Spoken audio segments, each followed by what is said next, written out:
कभी भी जिन लोगों ने बिहार में जंगल राज लाया था, जिन लोगों ने भ्रष्टाचार लाया था, अपराधियों का राज लाया था, उनके आसपास भी नहीं जाना चाहती जनता। तेजस्वी यादव जी बता देना कि 1.5 साल वो मंत्री जब अभी रहे, 1.5 साल में उन्होंने कौन सी नियुक्ति करवाई। 40 का 40 सीट इस बार एनडीए जीतेगा बिहार। 100% जीत की दावे आप कर रहे हैं अभी से? मैं दावे नहीं कर रहा, ये तो सत्य है ना कि 40 में 39 बिहार की जनता के आशीर्वाद से जीते। 40 था पिछली बार, तो एक बचा हुआ था, तो वो इस बार अब एक भी नहीं बचा रहे। तो मतलब कि नौकरी के फर्जीवाड़े का आरोप लगा रहे हैं? नहीं, फर्जीवाड़े का नहीं, नौकरी दिया हुआ मंगल पांडे का है। वो फर्जी बयान देते हैं, गलत बयान देना, झूठ बोलना, भ्रम फैलाना, भ्रामक बयान देना, यही तो राजद की पहचान है। वो तो कह रहे हैं कि जनता बताएगी, 24 का चुनाव आ गया है। उनको हमेशा बताती रही है जनता। नमस्कार, मेरा नाम आलोक है, आप लाइव स्ट्रीम देख रहे हैं। बिहार विधान परिषद के 11 सदस्य कौन होने जा रहे हैं नए, इन नामों का ऐलान हो चुका है। देखिए, महागठबंधन की ओर से नामों की घोषणा हो गई थी। अब बीजेपी की ओर से एक बार फिर से मंगल पांडे, जो कि बिहार सरकार में मंत्री रहे थे, वे जा रहे हैं, फिर से बिहार विधान परिषद के सदस्य होंगे। पहले तो बहुत बधाई आपको, धन्यवाद। लोग आपके देख रहे होंगे। धन्यवाद, बहुत बहुत धन्यवाद। आपकी पार्टी ने फिर से आप पर भरोसा किया, कैसे देखते हैं? क्योंकि इस साल चुनावी वर्ष है, जिम्मेदारियां आपकी बड़ी होंगी, आप प्रदेश अध्यक्ष भी रहे। निश्चित रूप से पार्टी ने जब जब जो जिम्मेवारी दी है, उन सभी जिम्मेवारियों का निर्वहन मैंने अपनी समझ से पूरी ईमानदारी से किया है, पूरे परिश्रम से किया है। और अभी भी एक बार फिर से जब पार्टी ने मुझे ये निर्देशित किया है कि विधान परिषद के सदस्य के रूप में आपको काम करना है, तो इस जिम्मेवारी का भी निर्वहन उसी ईमानदारी और मेहनत के साथ करूँगा। मंगल पांडे जी, एक सवाल ये लेते हैं, क्योंकि बहुत सारे लोग आपके भी कार्यकर्ता होते हैं, आपके भी क्षेत्र के लोग होते हैं, चर्चाएं शुरू हो गई थी कि आप लोकसभा चुनाव लड़ेंगे, हर आदमी की इच्छा होती है। आप तो अभी कह रहे हैं कि पार्टी का धन्यवाद, आप कह रहे हैं कि आपको फिर से विधान परिषद भेज रही है। आप नहीं चाहते थे कि आप भी लोकसभा लड़ें? ऐसी बात हुई? मैंने कहा मैं पार्टी का कार्यकर्ता हूँ, कार्यकर्ता है अभी भी, और पार्टी का जो निर्णय, नेतृत्व का जो निर्णय होता है, वह कार्यकर्ता के लिए ही सब कुछ होता है, और स्वयं की इच्छा का कोई विषय नहीं कहीं होता। विषय ये होता है कि पार्टी ने जब आपके कंधे पे जो काम दिया, उस काम को आपने पूरी ईमानदारी से किया।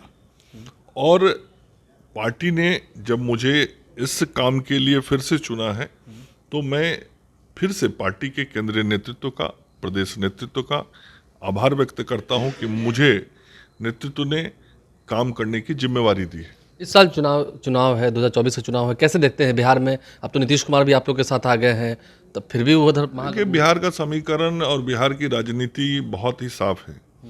बिहार की जनता आत्मनिर्भर बिहार, आत्मनिर्भर भारत चाहती है। बिहार की जनता विकसित भारत की कल्पना को साकार करना चाहती है। बिहार की जनता वह जनता है जो आज मोदी के परिवार में शामिल है। बिहार की जनता डबल इंजन की सरकार के साथ आगे बढ़ना चाहती है। नरेंद्र मोदी जी का जो विकास का नेतृत्व है, और नीतीश कुमार जी का जो विकासवादी सोच है, ये दोनों नेता जो विकास करने वाले नेता हैं, उस नेता के साथ बिहार की जनता चलना चाहती है। कभी भी जिन लोगों ने बिहार में जंगल राज लाया था, जिन लोगों ने भ्रष्टाचार लाया था, अपराधियों का राज लाया था, उनके आसपास भी नहीं जाना चाहती जनता। और पिछले लोकसभा चुनाव में आपने देखा था कि 39 सीटों पे एनडीए उम्मीदवारों को बिहार की जनता का आशीर्वाद मिला था, और नरेंद्र मोदी जी के हाथ को मजबूत किया था बिहार की जनता ने। इस बार जो एक सीट बच गया था पिछली बार, उसको भी बिहार की जनता नरेंद्र मोदी जी और नीतीश कुमार जी के साथ देगी, और 40 का 40 सीट इस बार एनडीए जीतेगा बिहार। 100% जीत की दावे आप कर रहे हैं अभी से? मैं दावे नहीं कर रहा, ये तो सत्य है ना कि 40 में 39 बिहार की जनता के आशीर्वाद से जीते। 40 था पिछली बार, तो एक बचा हुआ था, तो वो इस बार अब एक भी नहीं बचा रहे। लेकिन जब मुद्दों की बात होती है तो तेजस्वी ये कहते हैं आप लोगों से सामने में कि मेरा मुद्दा नौकरी है, मेरा मुद्दा रोजगार है, तो नौकरी और रोजगार पर बात क्यों नहीं करते बीजेपी के लोग? नहीं, बीजेपी तो विकास पे ही हमेशा बात करती है, और विकास के अंदर ही नौकरी आता है, विकास के अंदर ही रोजगार आता है।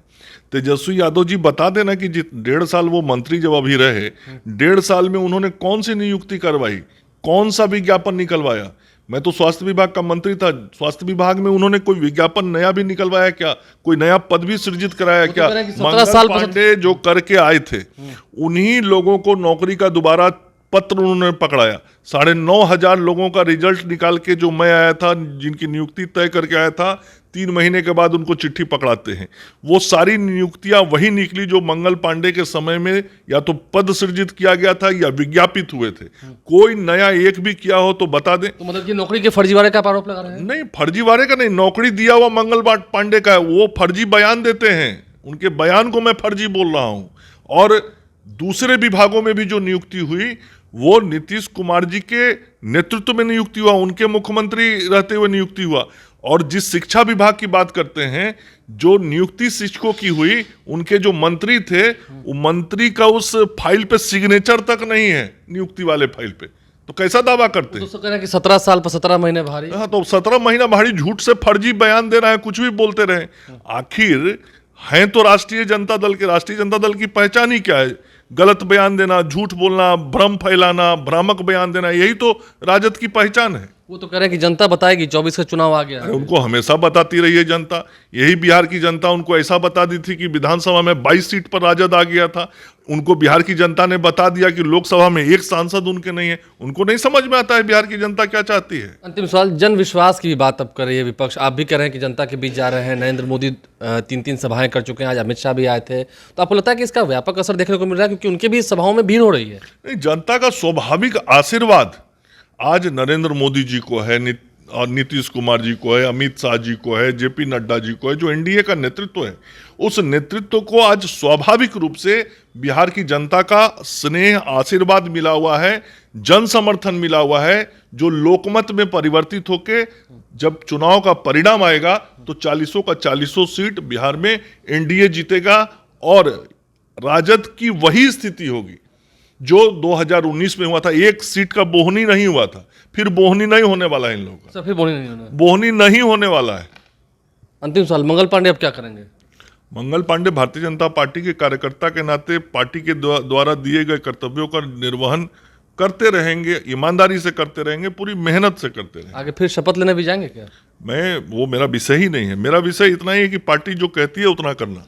पार्टी जो कहती है वो करेंगे। मंगल पांडे हमारे साथ थे, फिर से बिहार विधान परिषद के सदस्य होने जा रहे हैं और पार्टी को शुक्रगुजार हैं, पार्टी के लिए शुक्रगुजार हैं। तेजस्वी यादव को, आरजेडी को, जन विश्वास की बात करने वालों को करारा जवाब भी दे रहे हैं। जो काम मंगल पांडे करके आए थे, बस उसी का पैकेजिंग एक बेहतरीन कर दिया है और जनता के बीच में उसे गुब्बारा बनाकर उड़ा दिया है। आपने सुना है। हमारे चैनल को सब्सक्राइब कर लें, साथ साथ फेसबुक पेज भी लाइक करें। धन्यवाद। कभी भी जिन लोगों ने बिहार में जंगल राज लाया था, जिन लोगों ने भ्रष्टाचार लाया था, अपराधियों का राज लाया था, उनके आसपास भी नहीं जाना चाहती जनता।